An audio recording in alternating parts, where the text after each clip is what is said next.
I learned of the vocal cord parasite's existence in literature belonging to the Foundation. It was little more than a theory. The question was, why does only Homo sapiens among all primates have highly developed language? Human versus everything else. The missing link between these was the mystery that gave rise to this theory. I was fascinated by the idea of their existence. In the Dene creation myth, the Neyo Dene, who first inhabited the world, were insect-like creatures. I came to imagine that those insect-like creatures could be humans living in symbiosis with the vocal cord parasites. But I had not the faintest idea of how I could resurrect them. That is when Skullface came to me. What he offered me was not just assistance with my metallic archaea research. He told me the vocal cord parasites really existed. And not only did they exist, they had already been brought back to life in the modern age. An ancient human cadaver, host to the parasites of the time. Cypher excavated such a cadaver from a permafrost region and isolated the DNA coding of the vocal cord parasites. Naturally, they were long dead and could not be brought back, but there was an alternate vessel they could use. A relative species of the Pentastomida discovered in China. It had adapted to live in the nasal cavity of animal hosts, but its genetic sequence showed signs of common ancestry with the vocal cord parasites. Ontogenesis, the path of an organism to maturity, is like a roadmap of the phylogenetic evolution of the entire strain.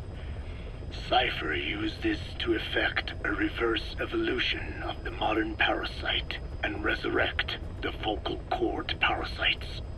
They interposed a developmental mechanism to the ontogenetic stage analogous to when the relative species first appeared, the point at which it split from the vocal cord parasites, forcing its evolution down the other path, the vocal cord parasite path. The larvae this produced by the vocal cord parasites, reborn. I do not know in detail how Cypher accomplished this, but clearly they have access to high-level genetic technologies. Skullface said it was the work of a genius woman scientist, and that the relative species in question was first discovered by a group once called the Philosophers. I was tasked with modifying the resurrected parasites.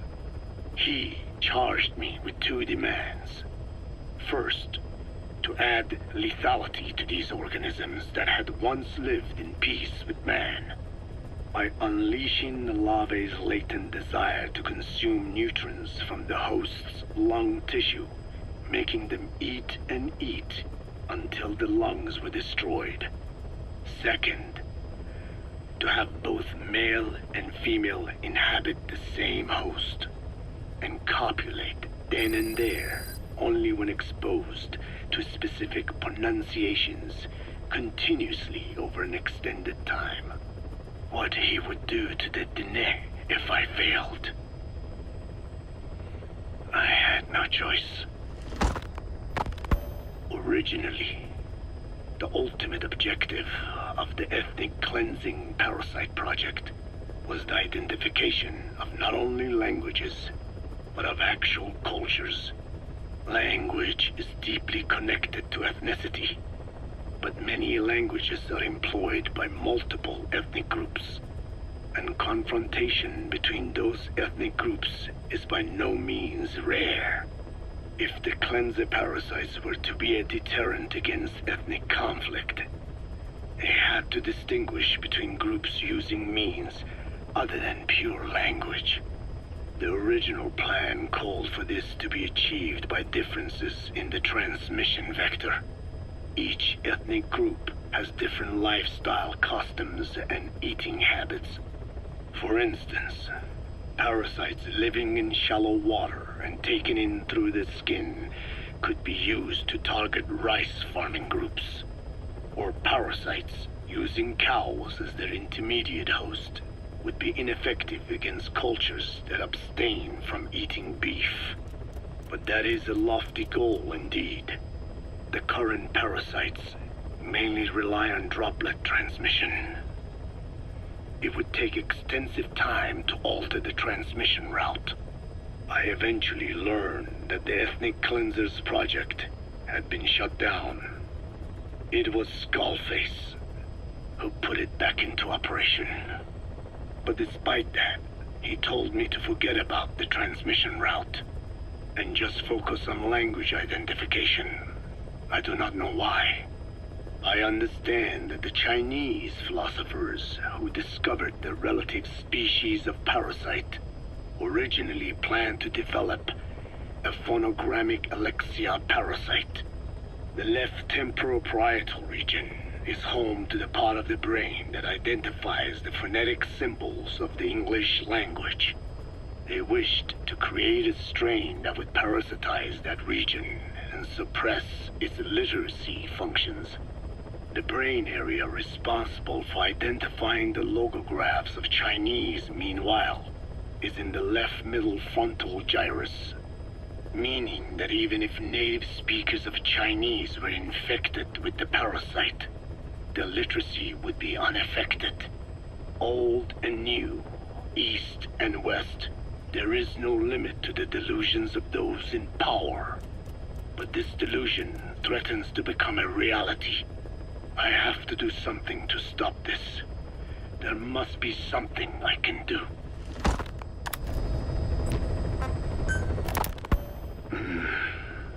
It appears I was looking at things wrong. What do you mean? All of you.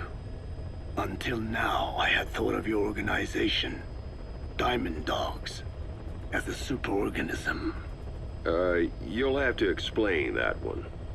The term refers to a unit of eusocial insects like ants or bees. While made up of many individuals, they behave as though they are one organism, with the queen as their nerve center. The close ties you share here reminded me of that. Well, the boss's efforts do pull us all together. I was not finished. I'm speaking in terms of homogeneity. You come from all walks of life, do you not? Many races and tongues, talents and pasts, complementing each other, influencing each other, making Diamond Dogs the unique group that it is. Of course. We have no use for mindless drones around here. Is that so? Then perhaps an organization like yours is a truer superorganism than the ants and bees. Meaning? Most organisms adapt to their environment by coexisting with other species. Take the cow, for instance.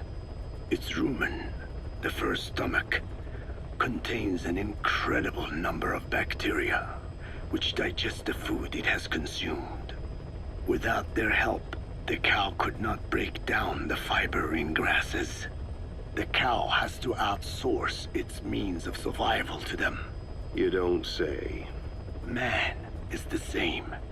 Some 100 trillion bacteria live inside the human intestines. Without the bacteria, they could not function properly. And it does not stop there. The stomach, the mouth, the skin, even the placenta contains bacteria that coexist with us. The same is true of parasites.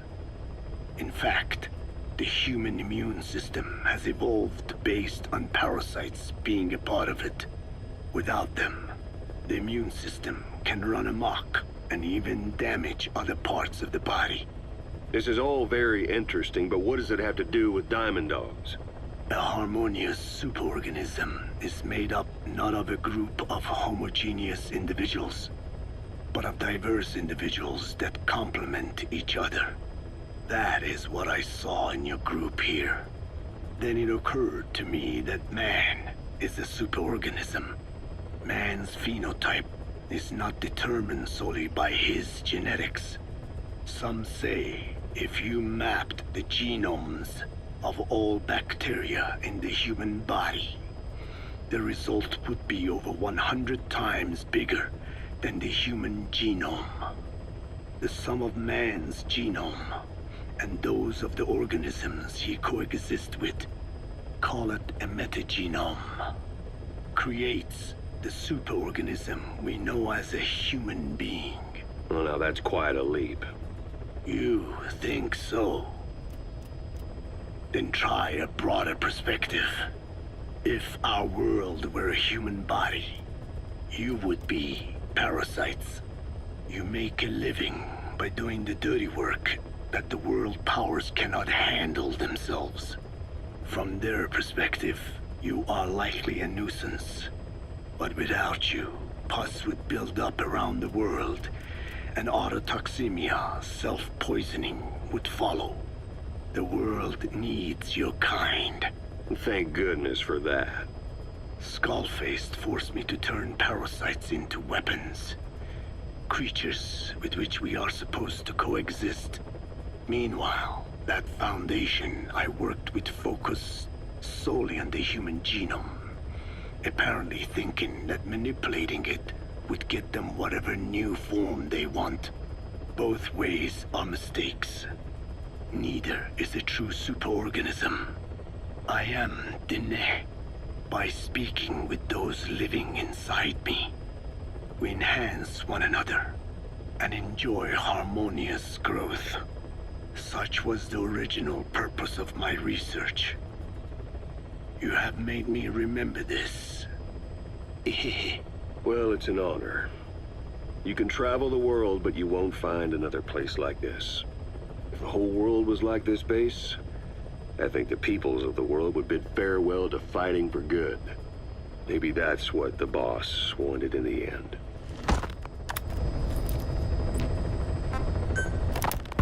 Skullface has finally burned out. The world is rid of his existence at last. Was he still alive? You could say that. But you could also say he'd been dead for decades. What's that supposed to mean? Biologically speaking, it's hard to say how much was his life. Side effects from the treatment? No, the primary effect. Keeping a dying host alive as long as possible. That is the whole point. But in the end, he grew too dependent on his children. As if he had any other way to keep on living. He first underwent parasite therapy before the Soviet Union became his home. His body was horribly burned. Fire washed across his thin young frame and stole his skin and his throat, even his lungs. Only through repeated therapies could the parasites keep him alive. Most of his life became something the parasites gave to him. And then he lost the ability to die. That is correct. The parasites live on past the host's death, still aiding cell composition. At that stage, there is no way to extract them from the host cells. There is no way of knowing when the last cell of Skullface's body would die. The only choice was to burn the whole thing. And his children, along with it. And I am one to talk. When my life is snuffed out, I expect you to treat my body the same way. And when I burn, I will truly be one with my children for the first time. You say there were 3 English vocal parasites. According to Skullface, yeah. Skullface had 2 of the English strain with him. You burned both of them. There was an oil fire. I tossed him in. So that just leaves 1. And you tell me Skullface said he used it. He said it was very close to me. Very close. One of your comrades, or someone ordered to kill you. Or he could have been speaking metaphorically. Metaphorically? Close to your spirit, close to your heart. Someone who either loves you or despises you. The second one makes a long list. Whichever it is, act with caution. Skullface implanted someone with the English language strain. Who it is irrelevant. Why? I tell you what Skullface really meant. Very close to you means you will be exposed. All the infected here have been given the Wolbachia. Even if the vocal cord parasites infect them now, they cannot reproduce. But if there's a different host among us, host to the English strain. If that were the case, we'd see the symptoms. What about the non-English speakers? We have plenty of those, but the staff use English as a common language. But if that someone has not spoken English yet, and begins to speak it now, There'd be another outbreak. the final mating pair of the English strain must be found immediately. Skullface is gone, but his threat still remains. On this base, do you see what the final mating pair is? With him dead, those parasites are the stain he wished to leave upon the world. His thirst for vengeance. In their flesh. Think. Does anyone here bear a grudge against you? Who would target you, specifically? The ethnic cleansers that Code Talker mentioned, they weren't Skullface's true goal. All we have is circumstantial evidence, but here's my theory. It was Cypher who started developing the vocal cord parasites as bioweapons, parasitic weapons, and Africa was the testing ground for them.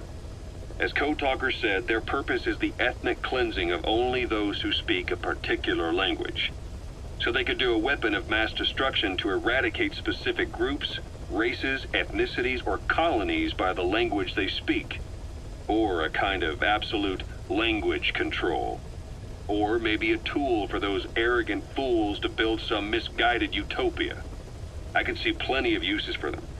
However, in practical terms, they wouldn't be as dangerous as you'd think. Counteracting the parasites is easy, after all. Cut them out of your throat to save your life, or just don't talk. That also prevents the infection from spreading. So if the international community were to find out about them, they'd no longer be the threat they were conceived to be. In which case, their targets would be limited to minority groups as a deterrent or a terrorist tool. It's hard to imagine Cypher developing something like that as a main weapon for their arsenal. That leads me to think we've only tugged on one little thread in Cypher's grand tapestry. An obscure corner of their work, possibly forgotten altogether. In any case, things changed. When Skullface was forced to relocate to Africa and he saw that thread dangling. All the time he continued that research, he was secretly following his own agenda. The ethnic liberator parasites. His English language strain. Skullface said there were only 3 samples of the English language strain parasite, and I think we can believe him. Bringing his ethnic liberator's plan to fruition depended on creating an English version of the vocal cord parasites at all costs. But an English strain would have been useless to Cypher. Worse, it could have destroyed everything they'd built. It was the one type they couldn't allow. That means Skullface was forced to develop his English strain out of sight of Cypher's network. Naturally, he couldn't use the greenhouse facility Cypher had set up and filled with guinea pigs. Skullface must have found some secret place to create his precious few English parasites, hiding all evidence like a man cheating on his wife. Somewhere, an entirely standalone environment. And when his plan entered its final phase, he must have made the place disappear. Some little room, could be anywhere, but now nowhere at all. We'll never know where he did it, but to elude Cypher's surveillance, it couldn't have been big. I believe Skullface was telling the truth. There were only ever 3 samples of the English language strain. Why activate Sahelanthropus in Afghanistan? This is how Skullface wanted things to play out. The Soviet Union secretly develops a new type of nuclear weapon and successfully deploys it in Afghanistan. Revealing the existence of Sahelanthropus results in a return to the glory days of the Cold War. The threat it poses reignites the nuclear arms race between the world's major powers. The demand for nuclear weapons increases around the globe. What if you then introduced a nuclear weapon anyone could get their hands on? Non-nuclear nations, militant groups of all shapes and sizes, they'd all jump at the chance. Sahelanthropus was a marketing tool to sell nukes all around the world. But I think it's safe to say that plan was stamped out before it got up and running. The world's intelligence agencies never did turn up anything conclusive on it. After all, Sahelanthropus vanished before word could spread. Everything that's happened is already a fading memory, never to join the pages of history. Except for Cypher. Cypher won't forget. They'll already be working on something, quietly beneath the surface. They'll use the pieces of data scraped together from this incident to build their own bipedal weapon. It'll take them a long time to complete it, but for now, the greed sector have found their new life's work. We'll have to be ready too.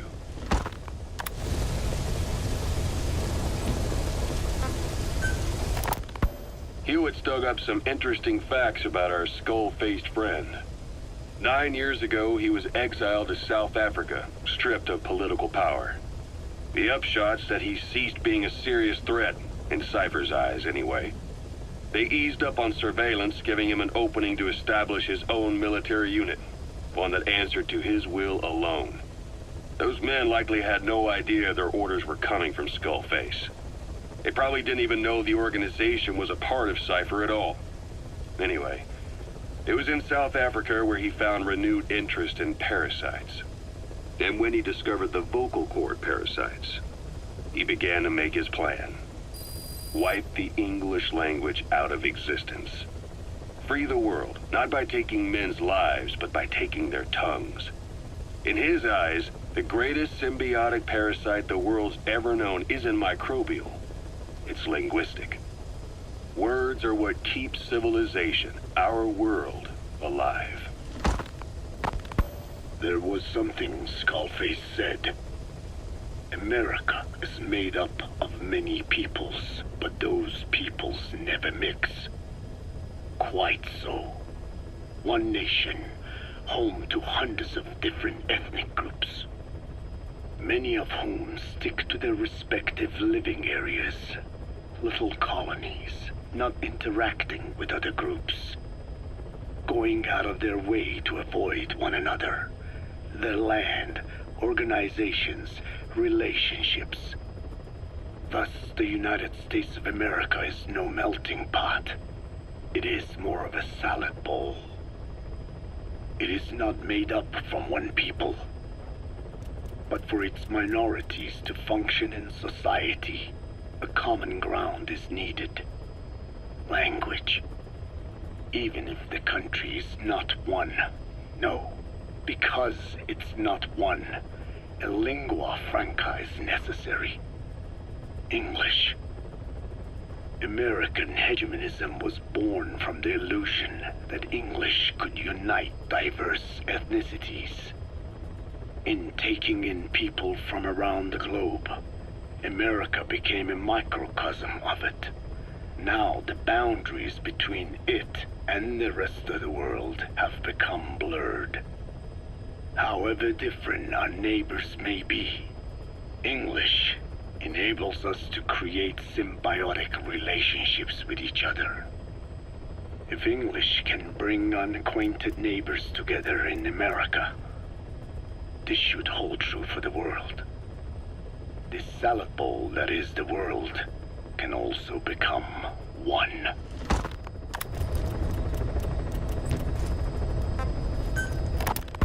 A ruler's greatest wealth is not money or land. It is the number of individuals under his control. Subjects who work, consume, are there to be used as pawns in war. For a capitalist ruler, his people's power becomes his power. You are the same. With your diamond dogs, you spin it with your speeches. But what you're doing is bringing as much talent as you can into your little domain. Every person another feather in your cap. Yes. Since ancient times, every civilization's ruler has had the same idea. When people unite under one will, they become stronger than the sum of their parts. And the one will is the ruler's will. And what do rulers use to bring people together? Language. In the Old Testament, it is written that only one language was spoken in Eden. A shared tongue that united all of humanity. Mankind eventually grew aware of its power and harnessed that strength to build a tower to the heavens. The mighty Tower of Babel. This angered God, who splintered the language of man, and the tower was never completed. Languages emerged, and the earth was divided as men went their separate ways. Every age is the same. A ruler's first order of business, after conquering new land, is to force his tongue on its people. Ancient Rome, Napoleon, and now Zero. English is wreaking havoc around the world right now. The British Empire tilled the land with war as its hoe, then began planting the seed that is English. Eventually, American capitalism became the new instrument. To play its game of wealth, you only had to abide by one rule: English. By exploiting people's desires, English has become a leash that people gladly wear around their necks, it would seem.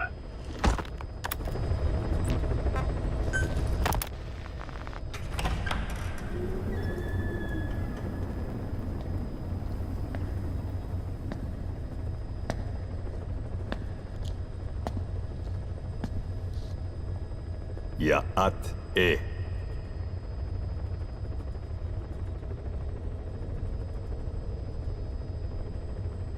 You disappoint me. Have you forgotten my face? Leave me be. You won't respond to anyone else, so I figured it must be me you wanted to see. But now you won't even look at me. Have I not suffered enough? Not until you've eased my suffering first. To tell you the truth, old man, I'm in a bit of a bind.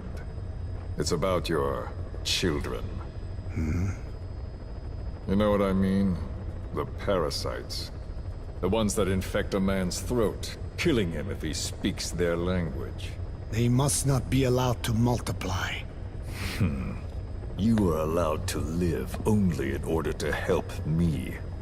But you don't want to, do you? So why not choose death instead? Because you want to protect the Diné and their land from me. That's your purpose, isn't it? Don't lose sight of that now. It's in your interest to cooperate. Because if you don't... Madness. The parasites can't detect your people's tongue. So I'll just have to resort to more heavy-handed means. I have the greatest respect for your people. I would rather avoid such a thing, but we don't always get our way. I was born a tiny mote in a mighty tempest, and until those winds abate, all I can choose is how to act when they blow me this way or that. Tell me, Code Talker, what happens to a man infected with a pair of your parasites? Can they be removed? Can the full-blown symptoms be prevented? It is impossible to remove the parasites alone. They have too close an affinity with humans. Then how do you stop the symptoms from developing? All right. I was hoping for an answer now, but perhaps you just need a little more time. I'll be back soon. I've set up shop, not far from here. We'll be seeing a lot more of each other. If you're close by, then it is almost complete. We're in the final phases.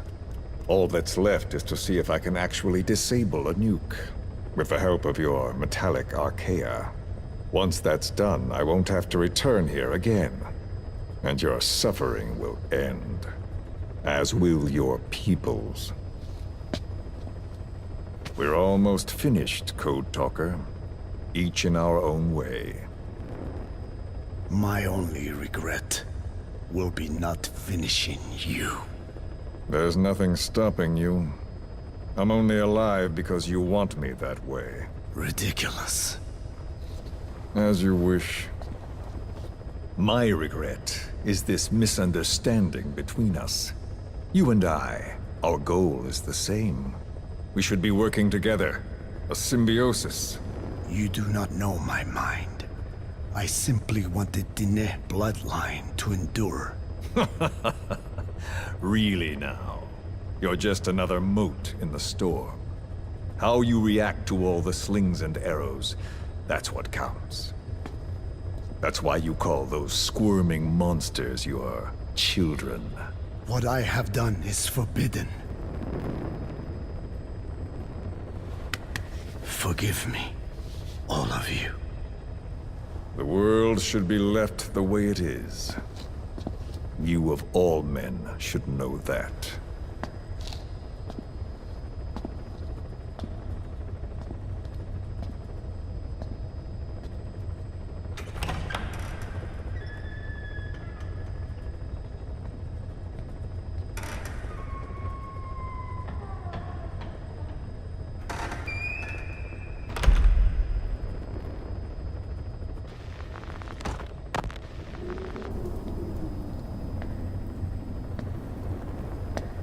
Forgive me, but my schedule has changed.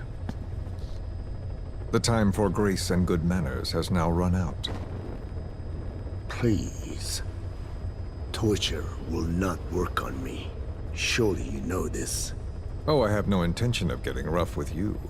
You haven't been beaten. Your hands aren't even tied. Just like me, you live in symbiosis with countless parasites. What wounds I might inflict, they'll patch right up. You might feel considerable pain, but I've no doubt you can withstand it. Then what do you plan on doing? I have a soldier standing outside. Nothing special about him, except that he always obeys. I have given him one instruction. Whenever I ring this bell, he passes on a message for me. That message is simply, go. What is this? After that, though, it gets complicated. The message will arrive at a room, a little bigger than this one, nothing special. Some of your people are in this room, surrounded by my men. Enough of this. They pick them at random. No regard for age, gender. In that, I suppose, they're different from you. Not as discriminating. They tied them up, one by one, blindfolded them. We had to maintain order, you understand? You bastard. Go. When they hear that, my men will pick one of your people and infect them with a parasite. Your parasite. It won't work on my people. True. The vocal cord parasite doesn't respond to your language. But what about English? An English strain. It exists. A ring of this bell, and they infect one person. If that person abandons the Navajo language, the English strain will trigger symptoms. You monster. So, it's quite simple. Every time I ring the bell, another of your people is infected. Don't do this. I don't want to do this. I'd rather not have to ring the bell, which is why I'm hoping you will talk to me. What do you want? What else could you possibly want? You know the answer to that. How to prevent the symptoms caused by the parasite. You cannot control it like some slave. Forget the idea. Forget it? Unlikely. I will never tell you. What have you done? You made me do that. You black-hearted... Settle down. Don't use it again. Well, that is up to you. All you need to do is tell me what I want. How to prevent the vocal cord parasite's symptoms. Why? Why do you need to know? The adult soldiers at Amasa are all dead. What? The parasite traveled downstream. How? It would appear that he was involved. Another demon who woke up from 9 years of slumber. As a result, the vocal cord parasite spread through the village. I told you this would happen. It was an unfortunate accident. He is becoming an annoyance. He may stumble upon the truth sooner or later, but I suppose that is really of no consequence. One day, he too will pay for what he has done. Black Anna. The real demon is you. You know, this incident made me realize something. You are right. I should have acted with more humility. These creatures cannot be controlled. All the more reason I require a means to stop them. There is no such way. Oh, really? Wait! Don't ring it again. It is up to you. Out with it! I see now. There must be more to it than that. What? They are in you. You use this land to breed more of my children. And not just here. No. In pursuit of your ethnic cleansers. You sifted through many language strains. Finding hosts. Breeding more and more. You would have been infected in the process. Infected with countless strains. Most likely your mother tongues as well. Romania, Northern Transylvania. You found that one too. Yes, the Hungarian strain. That responds to the CK's dialect. Silence! Black Anna. It is you who shall pay.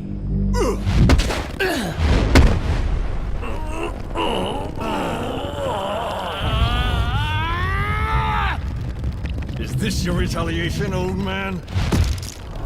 Let my people go, and never bother them again.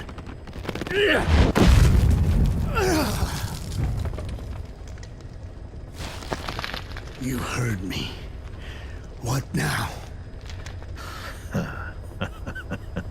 What? No! What are you doing? I am not afraid. I probably have every language strain inside of me. Meaning all the world's languages are already lost to me. But that suits me fine. If need be, I myself can produce whatever strain is needed. And that means nothing to you. If you are infected, you can never again speak your mother tongue. Otherwise you will die. As will every one of your countrymen. A few words here and there won't trigger the symptoms. And besides, the time is not yet right to show this face in my homeland. Not until my revenge is complete. Now... Stop! We're out of time. I have to get going. Well... No!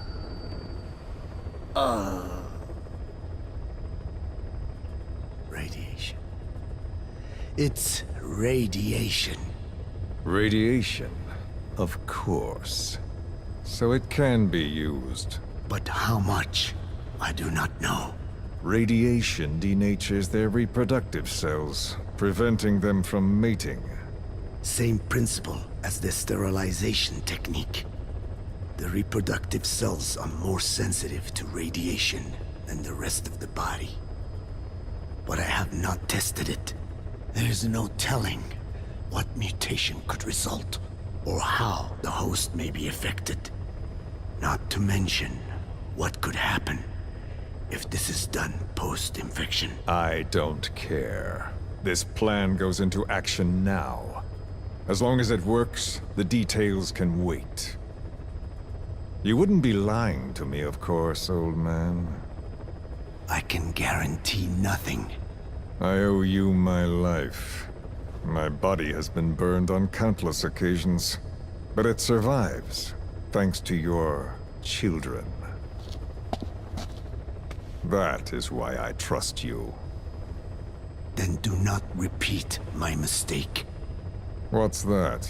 In the West, it is said that the Word became flesh and dwelt among us. In the East, it is said the man of flesh brings spiritual power to words. The people knew back then that these creatures carry the gospel. They do not belong in our hands. They must not be touched. How enlightening. I'll remember that. Consider this my thanks. What are you? Catch. No!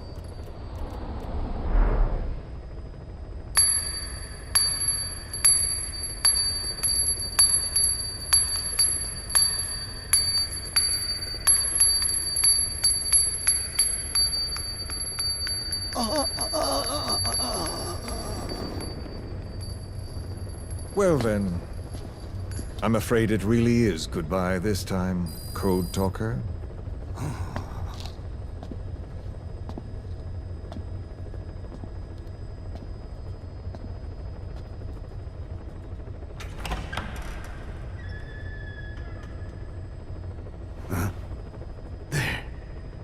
There is no soldier. Huh. Now where did he run off to? Guess he wasn't as obedient as I thought. There never was any soldier. So long. You! How dare you!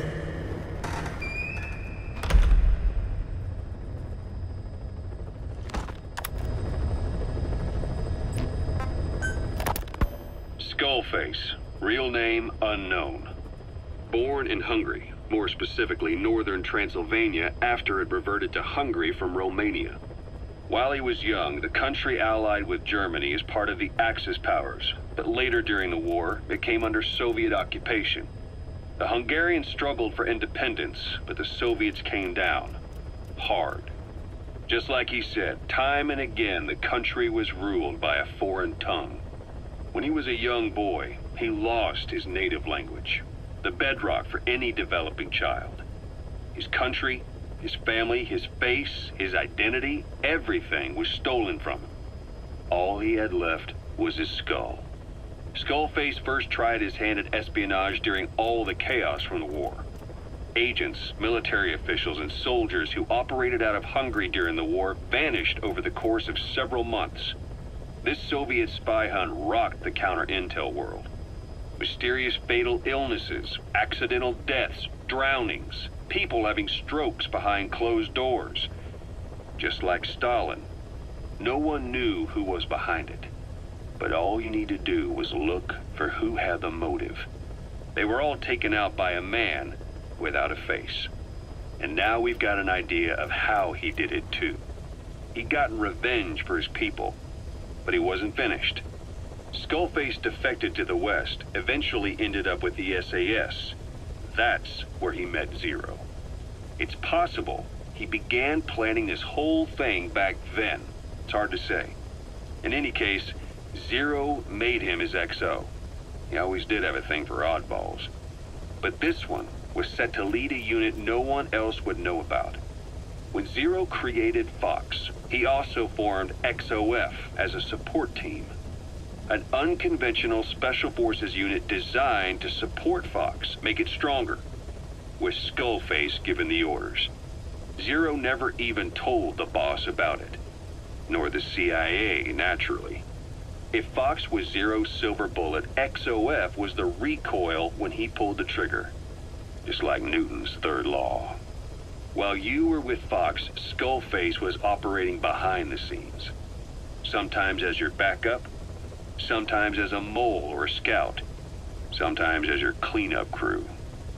Fox's tail, making sure the mission succeeded and that you survived.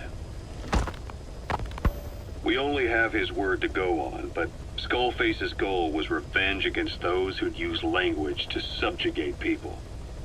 Those corrupting a people's identity by forcing a new tongue on them. Those using the power of language to control information. Naturally, that set his sights on Zero. To Zero, English was simply the most convenient code.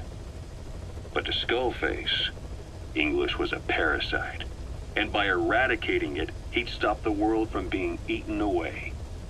If that didn't work, he was ready to see the world scorched by nuclear fire. To save language, culture, and race from annihilation, he was willing to overstep the hands of the doomsday clock. That is, of course, if you believe anything he had to say.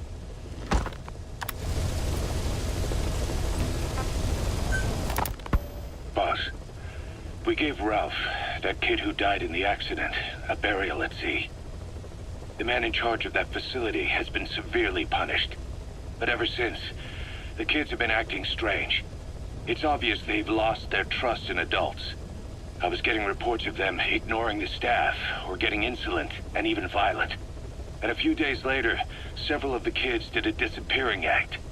They snuck into choppers and shipping containers and got off base. Why? Your guess is as good as mine. These kids were born in a war zone and forced to grow up as war fighters. If they're left alone, war is how they'll die. But I thought we showed them there are other reasons to live. I never liked having children on Mother Base. But the thought of them going back to the battlefield and picking up their old lifestyle is something I can't stomach. It makes me think of Chico, 9 years ago. We have to get those kids back. Hell, they know too much about our operation. I never expected even the kids to betray us.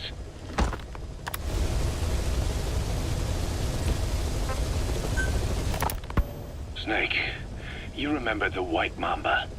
Of course, he's been going by Eli since we brought him on base. He was the leader of the child soldier unit we took out of that village and into our protection. Well, according to the kids you brought back here, all the escapees were especially close to Eli. There's reason to suspect he's behind all 6 escapes. We've already detained him. I'll be questioning him shortly. Wait. You'll be? Ocelot. You're incapable of taking an impartial stance with those kids. Question them all you want. It'll get you nowhere. Ocelot, you get too many kicks from your art of interrogation. It's not a matter of art. It's about quick, minimal strokes of psychological warfare. That's what gets the answers. And it's the best way to keep both questioner and subject safe. The risks only increase the more an interrogation drags on. At that point, it causes as much pain to the inflictor as the inflicted. Like I said, too many kicks. What I'm trying to tell you is we need quick results. Otherwise, it'll be too little, too late. I know that. And besides, I know the subject. I won't go overboard with a kid. Forget it. You're not needed. Snake, we'll want to question the other kids too. Be sure to bring them all back. Snake, about the escaped children. Eli confessed. The way he tells it, they wanted to go back to the battlefield. Don't rob them of their freedom, he said. If you bring them all back, there will be consequences. Next, he'll be asking for our surrender. Consequences? What consequences? No idea. That's all I have for now. You're too attached to those kids. Stop protecting Eli. Listen to yourself. Let me question him, and we'll get some real answers. Not necessary. I'll report as and when. Boss, we found weapons in the children's section of the living quarters. As you know, weapons are strictly off limits. We've got some rule breakers. The weapons we found were handmade. Blades ground out of knives and forks, a couple of bow guns built out of scrap, and explosives made using detergents. And get this, the explosives were tightly packed with nails. The kids put the blame on, you guessed it, Eli. I guess that's what he meant by consequences. I questioned him about it, but this time he claimed they want to be put out on missions. Send us to the battlefield, he says. Miller, enough is enough. You've protected him too much already. It's my turn to question him. Protected? What Eli's doing is issuing a threat. Comply with my demands or I'll respond with force. But it'll be war at this rate. Forks and soap aren't gonna kill us, but some of them will end up dead. Is that what you want? Now, I hate to say it, but they want to be on the battlefield. It's time you gave up this fantasy. Eli, he said they'd rise up against us if we bring the last kid back. There, you see? Ignore his demands. Don't let him return to quarters. That attitude is contagious. We lose control over them for good. For the time being, we've confiscated those handmade weapons. We're bumping up security and the number of psychiatric counselors. As for Eli, He needs some very special care. you mean solitary? Well, we can't leave him in contact with the other kids. If you won't do it, I will. Boss, keep working on extracting those kids. The kids you brought back to base have laid out the situation. They all escaped to each of their home villages, or were trying to get home, and lost their way. Not that homesickness is gonna explain everything we've seen. Each of their home villages. They were trying to raise troops for the rebellion. You really think these kids have an armed uprising in them? You read the report of the security team member who had a rock thrown at him. There'll be a riot if we don't do something. And Miller, this is because you didn't act fast enough. Fine. I'll admit you were right this time. Seal off the kids' quarters from outside contact before it's too late. All right. Eli said his rebellion would start when the last kid is brought back, right? You better be ready to meet him head on if it really happens. Yeah. You should have left it to me in the first place.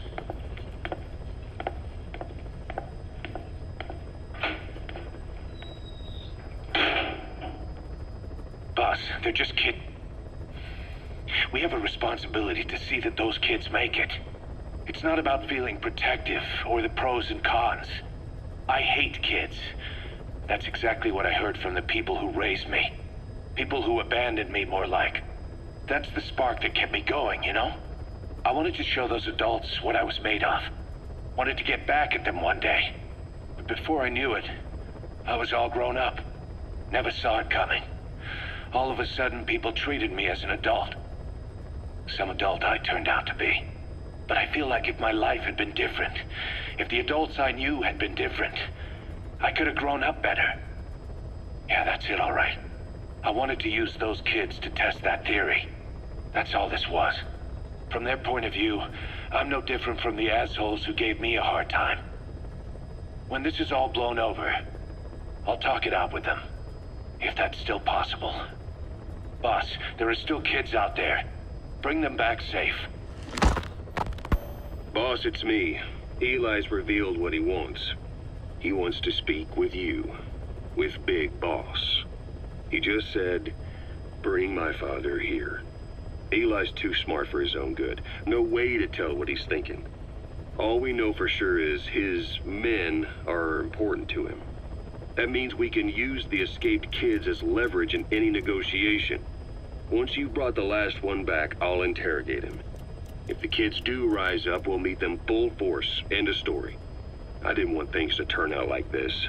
We could have prevented it, but it's too late now. If Eli means to take this all the way, he's gonna force us to do the same. Boss, go get that last kid.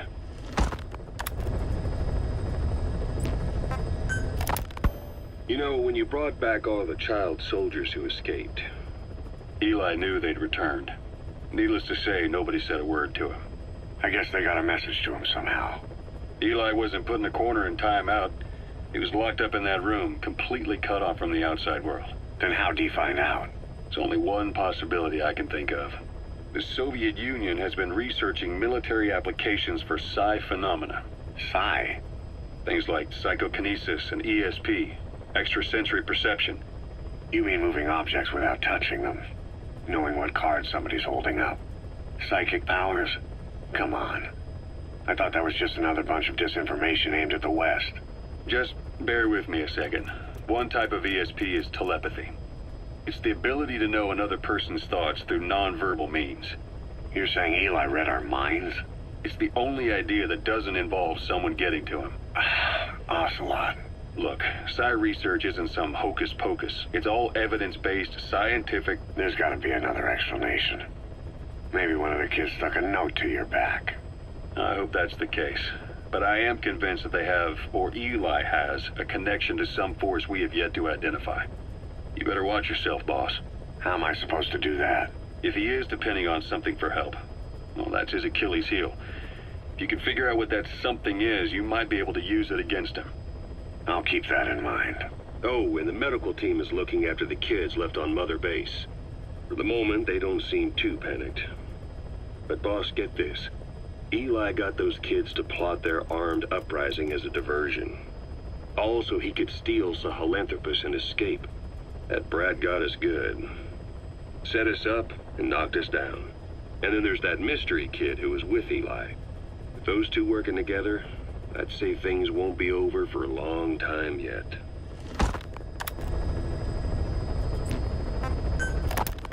We finished decoding the informant's report. That floating kid we've run into a few times now. Looks like he was a test subject in clinical experiments. The Soviets called him the Third Boy. The Third Boy was brought to a lab on the outskirts of Moscow from Czechoslovakia, after which he was due to be sent to a research center in Leningrad, then Siberia, and finally an academic town in Novosibirsk. It doesn't appear that the researchers witnessed the talents we've seen from him, but nevertheless he was quite the popular subject. His latent cognitive abilities suddenly awoke en route to Moscow. According to the report, the Third Boy was easily influenced by other individuals' biofields. Evil thoughts, in particular. They affected his mind like a virus. Extreme anger or resentment, motives for revenge, in other words. Now, during the transport flight to Moscow, the boy was exposed to a powerful mental energy field coming from a certain individual. Ever since, being conscious of his powers, he's become a sort of energy generator. What's unique about him is the way his acute telepathic abilities get taken over by another person's will. The boy began to physically parasitize individuals experiencing extreme anger and codify the host's desires. This includes amplifying the host's natural strengths. Or, in accordance with the host's desires, he can also implant program code in another individual, making them a puppet, essentially. Human neural synapses transmit weak electrical currents between neurons. These electrical currents, though at a level difficult to observe, warp the magnetic field outside the body. The Third Boy is able to pick up these weak fluctuations. Contrary to psychotronics, which involves controlling the human mind, his abilities as a receptor are too high. The emotions he picks up from another individual are amplified and unleashed into his body as they recur in his brain. They turn into microwaves, which then affect the physical world, triggering paranormal phenomena like the spontaneous combustion of organic matter or psychokinesis, moving an object without touching it. There's one other thing. While he's parasitizing a host, the boy's ego gets shut away, allowing the will of the host to take control of his powers, like some annoying static drowning out your own voice. That means he isn't responsible for what's been happening. Somebody's extreme anger has manifested through the Third Boy's powers in ways none of us could have predicted, which would mean this was going on somewhere around us. Looking back on it, a lot of things make sense now. The man on fire, Sahelanthropus. They both came to life thanks to the